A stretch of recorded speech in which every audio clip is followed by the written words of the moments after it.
ఆర్డినరీగా ఉంటే ఆ కుర్రాడికి నచ్చదు. ఎక్స్ట్రార్డినరీ అనిపించుకోవాలని ఎప్పటికప్పుడు తాపత్రయం. అందుకే సామాజిక మాధ్యమాల్లో అడుగుపెట్టి ఇన్‌ఫ్లుయెన్సర్‌గా మారాడు. నటుడిగా 'దందా'తో ప్రేక్షకుల ముందుకొచ్చాడు. సో, ఒక వెబ్ సిరీస్ ద్వారా 'దందా'తో మొదలుపెట్టినటువంటి దొర సాయి తేజ ఇప్పుడు హాట్ టాపిక్‌గా మారాడు. సాయి తేజ ప్రయాణం ఎలా మొదలైంది? సినిమా రంగంలో నటుడిగా తనను తాను ఎలా తీర్చిదిద్దుకుంటున్నాడు? ఇన్‌ఫ్లుయెన్సర్‌గా మారి ఎంతమందిని ప్రభావితం చేస్తున్నాడనేది తన మాటల్లో అడిగి తెలుసుకుందాం. హాయ్ సాయి. Hello sir.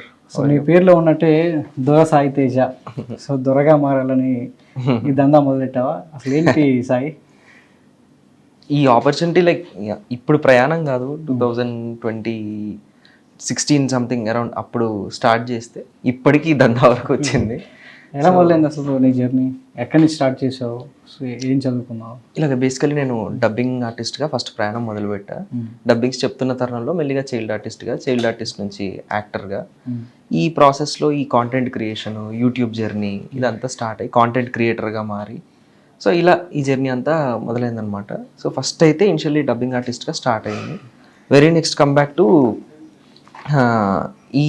ఇది స్టార్ట్ చేసినప్పుడు ఏమైపోయిందంటే డబ్బులు ఎలా ఎలా సంపాదించాలి, యాక్టర్గా ఉంటే డబ్బింగ్ ఆర్టిస్ట్గా ఉంటే ఆ రోజు వరకే గడుస్తుంది.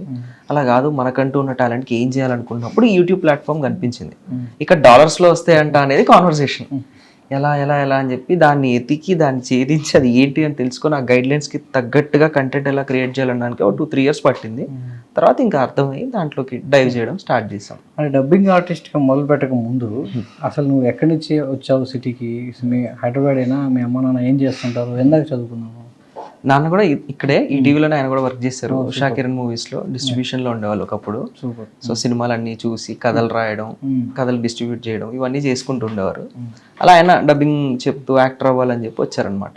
సో అలా నా ప్రయాణం అక్కడి నుంచి మన ఈటీవీ నుంచే రామోజీ ఫిలిం సిటీ అక్కడే చైల్డ్హుడ్ అంతా జరిగిందనమాట.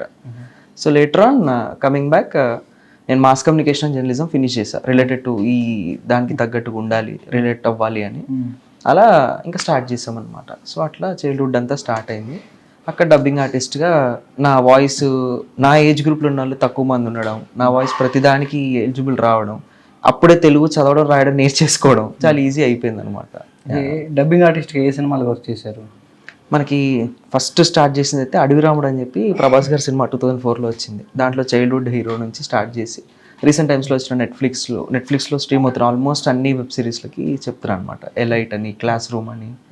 సో మ్యాక్సిమం నా ఏజ్ గ్రూప్ వచ్చే అన్ని సిరీస్లకి జొనాథన్ అని చెప్పి ఒకటి ఫేమస్ క్యారెక్టర్ నెట్ఫ్లిక్స్లో. At the same time Pokemon అని చెప్పి కార్టూన్ వచ్చింది, దాంట్లో యాష్ క్యారెక్టర్కి something. Okay. So dubbing artist నుంచి నీలో ఆర్టిస్ట్ని ఎలా బయటికి తీసుకొచ్చావు మరి? సో అది అంటే ఆ ఏజ్ గ్రూప్కి తగ్గ రోల్స్ అదే టైంకి పడ్డ వెంటనే దాన్ని గ్రాప్ చేసుకొని దాంట్లో డెవలప్ అవ్వడం అనేది నేర్చుకున్నాను అనమాట. అలా నాకు మంచి రోల్స్ పడాల్సిన టైంలో అలా మొదలైంది అని నందిని రెడ్డి గారి సినిమాలో వన్ డే కమిషనర్ రోల్ పడింది. అక్కడ నుంచి వాజ్ లైక్ ఓకే కూల్, ఇక్కడ నేను చైల్డ్ ఆర్టిస్ట్గా సెటిల్ అవ్వచ్చు, ఉంది ఇక్కడ నాకు మనుగడ జరుగుతుంది అని చెప్పి అనిపించింది. సో నటుడు అనిపించుకోవాలని ఎందుకు అనిపిస్తుంటుంది నీకు? అంటే డబ్బింగ్ ఆర్టిస్ట్ చూసి సినిమా ఇండస్ట్రీతో సో రిలేట్ అయ్యావు, సో నాన్నగారు అదే జర్నీలో ఉండడం, సో అది బాగా నేను ఇన్ఫ్లుయెన్స్ చేసిందా లేక నటుడిగా ఇంకెవరినన్నా చూసి ఇన్ఫ్లుయెన్స్ అయ్యావు? అంటే చైల్డ్హుడ్ నుంచి కూడా నటుడిగా ఎదగాలనేదే కాన్సెప్ట్. మంచి యాక్టర్ అవ్వాలి, యాక్టర్ అయితేనే బాగుంటుంది, నేను సరిపోతాను దానికనేదే. అంటే మనం ఎన్ని చేసినా లాస్ట్కి ఇది కాదు ఇది మనది అని చెప్పి ఒకటి అనిపిస్తుంది కదా. అలా అనిపించింది యాక్టర్. ఆ యాక్టర్ జర్నీ 70mm స్క్రీన్ కోసమే ఈ జర్నీ అంతా. ఇదంతా బిల్డ్ చేసుకొని వెళ్తే నాకు చాలా ఈజీ అవుతుంది ప్రమోషన్కి కానీ మార్కెటింగ్కి కానీ. రేపు పొద్దున ఇన్ బిట్వీన్ మన అంతా మిడిల్ క్లాస్ ఫ్యామిలీస్ వీటి నుంచి వచ్చిన వాళ్ళం, ఆ డబ్బు లేని రోజు అయితే ఉండకూడదు అన్న కాన్సెప్ట్లో ఇవన్నీ క్రియేట్ చేసుకున్నాము. ఇవి ఈరోజు మనకి ఒక స్టాండర్డ్ ఇచ్చినాయి కాబట్టి ఇప్పుడు ప్రాపర్గా కాన్సన్ట్రేట్ చేయొచ్చు అని చెప్పి ఇప్పుడు పర్ఫెక్ట్గా అటు చూస్తున్నాం అనమాట. ఓకే. కంటెంట్ క్రియేట్ అంటే ఆడియన్స్ మెప్పించడం అంత ఆసామాస వ్యవహారం కాదు. సో వాళ్ళు కోరుకునేది మనం ఇవ్వచ్చు, ఇవ్వకపోవచ్చు. సో దానికోసం ఎలా నీ ప్రయాణం కావచ్చు, నీ కథల ఎంపిక కావచ్చు, నీ క్రియేషన్ అనేది ఎలా ఉంటుంది? ఫస్ట్ ఈ ఏజ్ మొత్తం మోస్ట్లీ నా యంగ్ ఏజ్ అంతా కూడా ఓపిక్గా ఉండడం ఎలా, పేషెన్స్తో ఉంటే ఈ గేమ్ విన్ అవ్వచ్చు. పేషెన్స్ లేకపోతే అసలు విన్ అవ్వలేము. ఫస్ట్ అది నేర్పించింది. ఎంత చేసినా ఏం చేసినా పేషెన్స్గా ఉండాలి. వెరీ నెక్స్ట్ చేసిన పనే మళ్ళీ మళ్ళీ మళ్ళీ మళ్ళీ చేయాలి, కన్సిస్టెన్సీ. సో కన్సిస్టెన్సీగా చేయడం ఎట్లా అనేది నేర్పించింది. Very next relatable. ఎప్పుడు నేను మీ ఇంట్లో వాడిగా ఉండాలి, దానికి ఏం చేయాలి, అలాంటి కథలు చూస్ చేసుకోవాలి. సో అలాంటి కథలు ఎక్కువ చూస్ చేసుకోవడానికి ఆడియన్సే చెప్పేవాళ్ళు కామెంట్స్లో, ఇలాంటి దాని మీద మీరు చేస్తే బాగుంటుంది, ఈ స్టోరీని సెలెక్ట్ చేసుకోండి. వాళ్ళే కథలు ఇచ్చేవాళ్ళు, మేము కథలు రాసేసుకొని ఎవ్రీ వీక్ ఎవ్రీ ఫ్రైడే ఒక టైం అనుకొని ఆ టైంకి దించేవాళ్ళం. అలా పేషెన్స్గా ఒకటి ఒకటి ఒకటి మెట్టు పెట్టుకుంటూ వెళ్తే అలా పేర్చాము ఇవన్నీ ఛానల్స్ని. ఓకే, సో 2 సినిమాలు కూడా ఓపెన్ చేసావు కదా, వాటి సంగతి ఏంటి అసలు? అవి ఎందాక వచ్చాయి? సో నువ్వు స్క్రీన్ మీద చూసుకోవడానికి అవి ఏమైనా ఉపయోగపడుతున్నాయా? Yes sir. First of all అవి ఫిలిమ్స్ అన్రిలీజ్డ్ అయినప్పటికీ కూడా నాకు ఆ సినిమా వాతావరణం ఎలా ఉంటుంది, ఆ డబ్బుని ఎలా యూటిలైజ్ చేసి ఫస్ట్ కాపీస్ ఎలా రెడీ చేయాలి, తక్కువ డబ్బులో ఎలా ఫినిష్ చేసుకోవాలి, ఒక క్వాలిటీ ప్రోడక్ట్ని ఎలా తీయాలి అనడానికి అవి నాకు బాగా హెల్ప్ అయినాయి. అండ్ అన్ని సినిమాలు కూడా అయిపోయినాయి, రాము గారి దగ్గర ఉన్నాయి, ఫస్ట్ కాపీస్ అన్ని రెడీ చేసి అలా పెట్టుకున్నారు. సో నాకు వెరీ యంగ్ ఏజ్లో ఆ రూట్ ఓపెన్ అవ్వడం వాజ్ బిగ్గెస్ట్ బ్లెస్సింగ్. హిట్ అవి రిలీజ్ అయ్యి ఉంటే ఇంకొకలా ఉండేది, but still it is okay. So వాటి నుంచి కూడా ఏదో ఒక లెసన్ నేర్చుకుంటున్నాం, వాటి వల్ల ఇవన్నీ బిల్డ్ అయింది. సో ఇప్పుడు దందాకి వచ్చేద్దాం. సో ఏంటి ఈ దందా ఎలా మొదలైంది? సో సోషల్ మీడియాలో ఒక సైబర్ క్రైమ్ నేపథ్యంగా ఈ దందాన్ని మలచడం జరిగింది. సో ఏంటి అసలు ఈ దందా ఎలా స్టార్ట్ చేశారు? చాయ్ షార్ట్స్లో సో ద బిగ్గెస్ట్ హిట్గా ఇది నిలిచింది. సో ఎలా ఉంది? లైక్ దందా మొదలుపెట్టినప్పటి నుంచి ఇది పెద్ద ప్రాజెక్ట్గానే ట్రీట్ చేసుకుంటూ వచ్చాం. 50% ఇది బ్లాక్ బస్టర్ కొట్టాలి. ఈ వర్టికల్ మైక్రో డ్రామా ఫార్మాట్ అనేది ఇప్పుడు ప్రజెంట్ మెల్లిగా అలా ట్రెండ్ అవుతూ వస్తుంది. అంటే మన సినిమాలు చూస్తాం, ఇప్పుడు ఐమాక్స్ సినిమాలు చూస్తున్నాం, రేషియోస్ అన్ని తగ్గిపోయే సినిమాలు చూస్తున్నాం. ఇన్ ఏ సేమ్ వే అన్ని మైక్రో డ్రామా ఫార్మాట్కి వచ్చాయి. ఈ చాయ్ షార్ట్స్లో ఇది biggest budget series, at the same time అంత బడ్జెట్ కోరుకుంటున్న సిరీస్ కూడా. దీనికి ఏం చేయొచ్చు అని చెప్పి మొదలుపెట్టినప్పుడు ఎక్కువ ఎపిసోడ్లు కూడా తీసుకోవాలి, చాలా షార్ట్ అండ్ స్వీట్గా చెప్పాము. 29 ఎపిసోడ్లలో కథ చెప్పాలి, 60-65 నిమిషాల డ్యూరేషన్. ఏం చేయొచ్చు అనుకున్నప్పుడు ప్రాపర్గా దాన్ని ప్రీ పోస్ట్ ప్రొడక్షన్ 3 పర్ఫెక్ట్ కుదిరినాయి, మంచి టెక్నీషియన్స్ పడ్డారు. సో అలా మొదలై చేసుకుంటూ వెళ్ళాము. మార్కెటింగ్ స్ట్రాటజీ కూడా చాలా కొత్తగా చేసామన్నమాట. సో రిలేటెడ్ టు ఉండాలి, ప్రతిరోజు డబ్బు పోగొట్టుకునే వాళ్ళ సంఖ్య పెరుగుతూ ఉంది, దాన్ని దృష్టిలో పెట్టుకొని వెంటనే జనాలు అలర్ట్ చేస్తున్నట్టుగా డబ్బు పోయింది, ఇన్ని లక్షలు పోగొట్టుకోవాల్సి వచ్చింది, ఇలా ప్రతిరోజు యువతరం బాధపడుతూ ఉన్నారు. ఈ లోన్ యాప్స్ అని ప్రతిరోజు డే టు డే మనుగడ కోసం క్రెడిట్ కార్డ్స్లో తీసేసుకొని ఆ బిల్లులు కట్టుకోలేక చాలా ఇబ్బంది పడుతున్న యువత ఉన్నారు. మీరందరూ ఒక్కసారి చూడ్డానికి ఈ సిరీస్ బాగా ఉపయోగపడుతుంది, ఎలా చీట్ అవుతారు, ఎలా తెలియకుండా ఆ ట్రాప్లో పడిపోతారని చెప్తూ ఈ దందా అనేది చూడండి అని చెప్పి మార్కెటింగ్ స్ట్రాటజీ చేసాం. సో అంటే ఈ దందా కంటెంట్ కోసం, ఈ దందా కథ అనేది బిల్డ్ చేయడం కోసం ఎక్కడ స్టార్ట్ అయింది? ఏదన్నా రియల్ లైఫ్ ఇన్సిడెంట్ ఏమైనా ఉందా, లేదంటే సొసైటీలో జరుగుతున్నటువంటి సైబర్ క్రైమ్ నేరాల ఆధారంగా దీన్ని రాసుకున్నారు? నేరాల ఆధారంగా at the same time real time stories కూడా. అంటే నాకులాగే ఏదో ఒకటి సాధించాలి, ఖచ్చితంగా నేను వెళ్ళి కూర్చోవాలి, ఏలాలి, టాప్ పొజిషన్ కావాలనుకునే ప్రతి యువత, ఆ మోటివేషన్ ఉండే ప్రతి యువతకి రిలేట్ అయ్యేటట్టుగా రాసుకున్నాం. అలాంటి ఒక బాయ్ స్టోరీనే తీసుకొచ్చాం దీంట్లోకి. అండ్ అన్నీ నిజంగా జరుగుతున్న ఎలిమెంట్సే ఉంటాయి ఈ కంటెంట్ మొత్తంలో కూడా. దందాలో ఒక కాల్ సెంటర్లో ఒక స్టూడెంట్ ఒక కాల్ సెంటర్లో పనిచేస్తూ ఒక అండర్ గ్రౌండ్గా ఒక దందా అనేది కొనసాగిస్తుంటాడు. సో దానికి సంబంధించి ఎలాంటి స్టడీ చేశారు మీరు? బేసిక్గా మా డైరెక్టర్ ఆదిత్య అన్న, ఆయన మ్యాక్సిమం అవుట్ స్టాండింగ్ వర్క్ అంతా ఆయనదే. ఆయనకే ఇది హిట్ అయిందంటే ఆయన క్రెడిట్. ఆయన ఒకసారి తీసుకొని వచ్చి దిస్ ఈస్ ద థింగ్, ఇది చేయబోతున్నాము, దీని మీద స్టడీ చేయన్నప్పుడు ఆయన ఇచ్చిన రిఫరెన్స్ అవ్వచ్చు, నేను స్టడీ చేసుకుంది అవ్వచ్చు.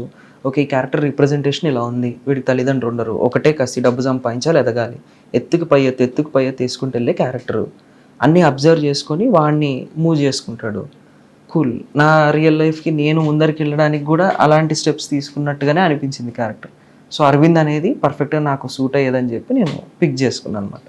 అక్కడ నుంచి బాగా కుదిరింది, అదే స్టడీకి బాగా హెల్ప్ అయింది. సో అరవింద్ క్యారెక్టర్ ఆర్డినరీగా ఉంటే నచ్చదు, సో సంథింగ్ ఏదో చేయాలి అని ఉంటుంది. సో రియల్ లైఫ్ నీకు ఎలా అన్వయించుకున్నావు దాన్ని? Same perfect sir, exact. అంటే రియల్ టైం ఎక్స్పీరియన్స్ ఆర్డినరీగా ఉంటే నచ్చదు, అవుట్ స్టాండింగ్గా బతకాలి, చిన్న లైఫ్ కదా, బాగా ఎంజాయ్ చేయాలి. అట్ ద సేమ్ టైం ఒకరికి ఇన్స్పైర్ అయ్యే క్యారెక్టర్ పర్సనాలిటీ లాగా డెవలప్ అవ్వాలి. దానికి ఏం చేయగలుగుతామనే డే టు డే తప్పులు చేస్తూ ఒప్పులు చేస్తూ స్టెప్ బై స్టెప్ ఎదుగుతూ అన్నీ చూసుకుంటూ వెళ్తున్నాం. ఈ దందా మీ కంటెంట్ అంతా చూసిన తర్వాత 2 విషయాలు అర్థమవుతాయి. ఒకటి ఎలా మోసం చేయొచ్చు, ఒకటి ఎలా మోసం బారి నుంచి మనల్ని మనం రక్షించుకోవచ్చు అనేది. సో ఎక్కువగా జనాలు అనేది సొసైటీలో ఎక్కువ ప్రభావం చూపిస్తున్నారు కాబట్టి దాని వైపు మళ్ళీ అవకాశం కూడా యువత ఉంటుంది. సో దాన్ని ఎలా మీరు డీల్ చేస్తారు? ఇన్ ద సెన్స్ అసలు మీరు ఎలా మోసపోకుండా ఉంటారు అని చెప్పడానికే తీసింది. దాని దారి ఎలా ఉంటుందని చూపించాం. ఆ దారిలో వెళ్ళడం కూడా చాలా కష్టం. ఎట్ ద సేమ్ టైం దాంట్లోనే ఒక చిన్న సీక్వెన్స్ లాగా ఉంటుంది అనమాట. మోసం చేయడం ఎంత తప్పు, మోసపోవడం కూడా అంత తప్పు, రెండింటికి ఈక్వల్గా ఉంటుంది. సో దీన్ని చూసి ఇన్స్పైర్ అయ్యి నేను మోసం చేస్తాను, మోసానికి అటు ఆకర్షితులను అవుతాను అనుకునే థీమ్ని దీంతో తీసుకెళ్ళలేదు. దీనిలో ఎంతసేపు అవుట్ స్టాండింగ్గా కూడా ఒక్కసారి అలా ఎదగాలన్న కసి నీలో పెట్టుకుని రైట్ వే చూస్ చేసుకుంటే నువ్వు ఎక్కడికన్నా నువ్వు అనుకుంది అచీవ్ చేయగలుగుతావు అనుకునేదే అరవింద్ ఇచ్చే రిప్రజెంటేషన్, ఆ క్యారెక్టర్ ఇచ్చే రిప్రజెంటేషన్. అందుకే ఈజ్ నాట్ ఆర్డినరీ. లేదంటే పోలీస్ శాఖ వెల్లడించినటువంటి వివరాల ప్రకారం చూస్తే చాలామంది విద్యార్థులు సైబర్ నేరాలకు ఆకర్షితులవుతూ వాళ్ళ జీవితాలను పాటు చేసుకుంటున్నారు. అది కూడా ఎక్కువ ఇన్ఫ్లుయెన్స్ చేసే అవకాశం ఉంటుంది. దీని ద్వారా మీరు అలాంటి విద్యార్థులు మోసపోకుండా నేరాల బారిన పడకుండా ఉండడానికి ఏం చెప్పారు? లైక్ అలా మేము మోసం చేయగలుగుతాము, మాకు ఇది వచ్చు, మేము ఎట్టి పరిస్థితిలో మేము దీంట్లో తీసుకొని దీంట్లోంచి బయటికి రాగలుగుతామన్న దాంట్లోనే యువతరం అటు ఆకర్షితులు అవుతున్నారు. కానీ అది ఒక్కసారి వెళ్ళిపోతే మనల్ని అలా లాగేసే ఊబి లాంటిది అనేది దీన్ని చూసిన తర్వాత అర్థం చేసుకుంటారు. అది చేసేది ఎంత డేంజరస్ థింగ్. ఒక క్రెడిట్ కార్డ్ అవ్వచ్చు, ఈ లోన్ యాప్ అవ్వచ్చు, తీసేసుకొని కట్టేయగలుగుతాంలే అన్న ఉద్దేశంలోనే తీసుకుంటారు ప్రతి యువత కూడా. అండ్ వాళ్ళ ఏజ్ గ్రూప్కి, వాళ్ళకు ఉన్న అవసరాలకి, క్విక్ మనీకి ఇంట్రెస్ట్ చూపిస్తున్నారు. అండ్ యువతరానికి మేము ఈ సిరీస్ త్రూ చెప్పాలనుకుంటుంది కూడా, సక్సెస్ అనేది ఒక రీల్ అలా అనేసినంత ఫాస్ట్గా రాదు, ఖచ్చితంగా దానికి చాలా టైం పడుతుంది అనేది మేము ఇంటెన్షనల్లీ చెప్పాలనుకున్నాం. దాన్నే రిప్రజెంట్ చేసాం. సో యూత్ అనేది ఎప్పుడు కూడా కాన్స్టెంట్గా, స్టడీగా, పేషెన్స్తో ఒక మెట్టు మెట్టు మెట్టు ఎదిగితేనే పైకి వెళ్తారనేది మా యొక్క ముఖ్య ఉద్దేశం. సో అంటే షార్ట్ కట్ లో ఏది తొందరగా ఎదగలేము అనేది. అవును సార్. ఎంత ఓపికగా ఉంటే అంత ఎదగొచ్చు, అంత మెరుగ్గా ఎంచుకుంటే ఇంకా బెటర్ అనేది ఈ సిరీస్ చూసిన వాళ్ళకి అర్థమవుతుంటుంది. సో ఎంత సాటిస్ఫాక్షన్ ఇచ్చింది నీకు? అంటే చాలా వరకు నువ్వు యూట్యూబ్ కంటెంటర్గా ఇన్ఫ్లుయెన్స్ చేస్తూ ఉంటావు. నీ చూసిన రీల్ కావచ్చు, నేను చూసిన వీడియో ఎంతో కొంత యువతను ఆకట్టుకుంటుంది, ఎంతో కొంత ప్రభావం చూపుతుంది. సో యువతను ప్రభావితం చూపే అంశాల్లో ఏ స్థాయిలో ఉండాలనుకుంటున్నాం? ఎట్టి పరిస్థితిలో నెంబర్ 1 పొజిషనింగ్కే ప్లాన్ చేసి అలాగే తీసుకెళ్తాం సార్. అందుకనే మేము వెబ్ సిరీస్ చేసినప్పుడు దాంట్లో నెంబర్ 1, షార్ట్స్కి వచ్చి ఒక ఇన్ఫర్మేటివ్ వీడియో చేస్తున్నప్పుడు దాంట్లో నెంబర్ 1. ఇప్పుడు మహాభారతం సిరీస్ స్టార్ట్ చేయబోతున్నాం, 2 minute షార్ట్ సిరీస్ లాగా. అది కూడా first of it's kind, first మేమే మొదలు పెడుతున్నాం. అండ్ దందా ఈ షార్ట్ వర్టికల్ సిరీస్ చేసినప్పుడు ఫస్ట్ ఆఫ్ ఇట్స్ కైండ్. దానికి పెట్టిన బడ్జెట్ అవ్వచ్చు, దాన్ని జనాలకు తీసుకొచ్చిన ప్రజెంటేషన్ స్ట్రాటజీ అవ్వచ్చు, ఏది చేసినా దాంట్లో మనం నెంబర్ 1గా ఉండేటట్టుగా చేయాలనేదే నా యొక్క ఉద్దేశం సార్. అందులో కంటెంట్ విషయానికి ఎంత ప్రాధాన్యత ఇస్తావు? కంటెంటే సార్. ఏదున్నా కంటెంట్. ఎలాంటి కంటెంట్? మంచి అంటే బాయ్ నెక్స్ట్ డోర్, మన పక్కింటి కుర్రాడు కదా, ఏమీ లేనోడు ఎక్కడికో ఎదిగాడు అనేది చూపిస్తూ చెప్పే కథ. ఇవే ముఖ్యంగా నా బేస్ రూట్ లైన్స్ అన్నీ కూడా.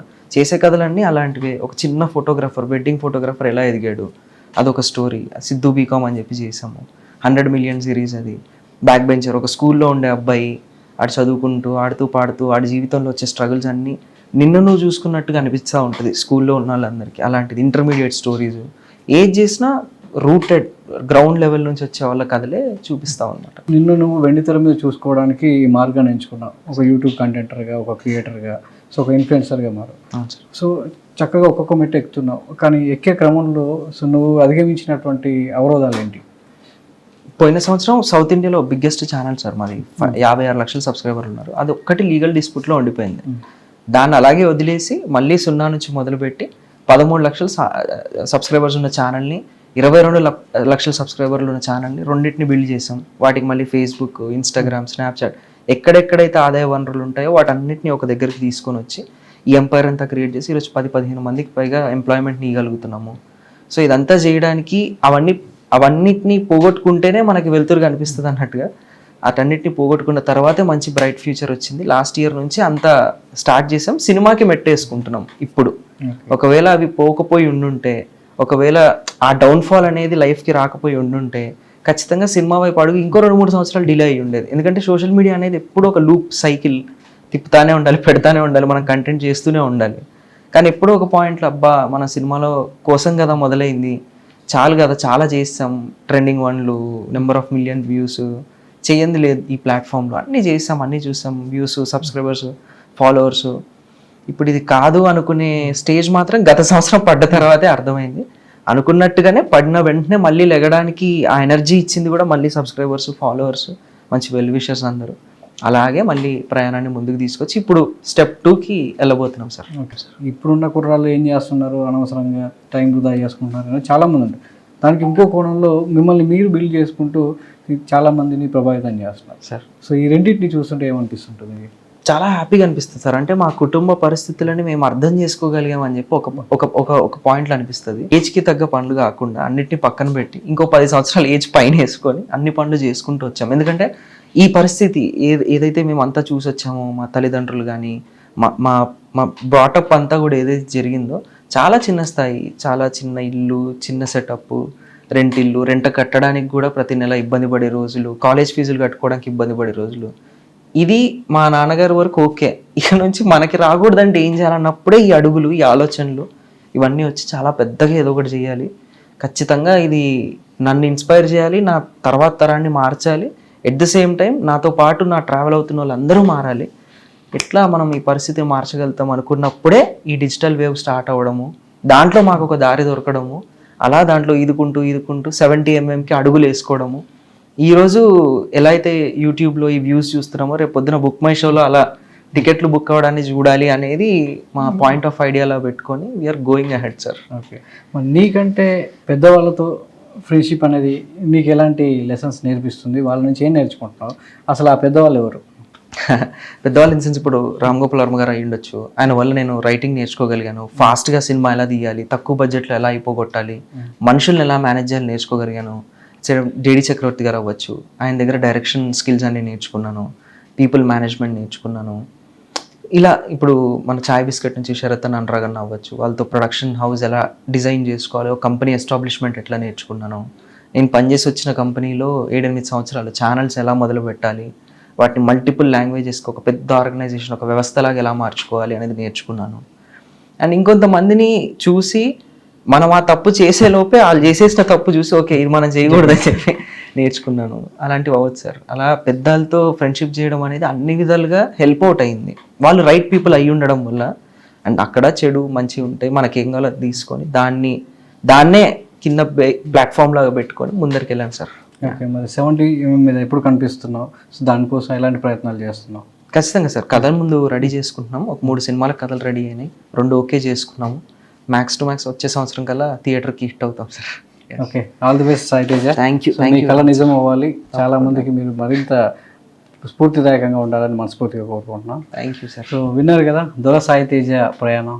సో తెర మీద నటుడిగా కనిపించాలనే తాపత్రయంతో ఒక్కొక్క మెట్టు ఎదుగుతూ ఏది మంచి ఏది చెడు, ఎవరితో సహవాసం చేస్తే ఎలా ఎదగవచ్చు అనేది ప్రతి అడుగులోనూ కూడా నేర్చుకుంటూ తనను తాను తీర్చిదిద్దుకుంటున్నాడు. నేటి యువతకు ఆదర్శంగా నిలుస్తున్నాడు. కెమెరామెన్ నవీన్తో సతీష్, ఈటీవీ న్యూస్, హైదరాబాద్.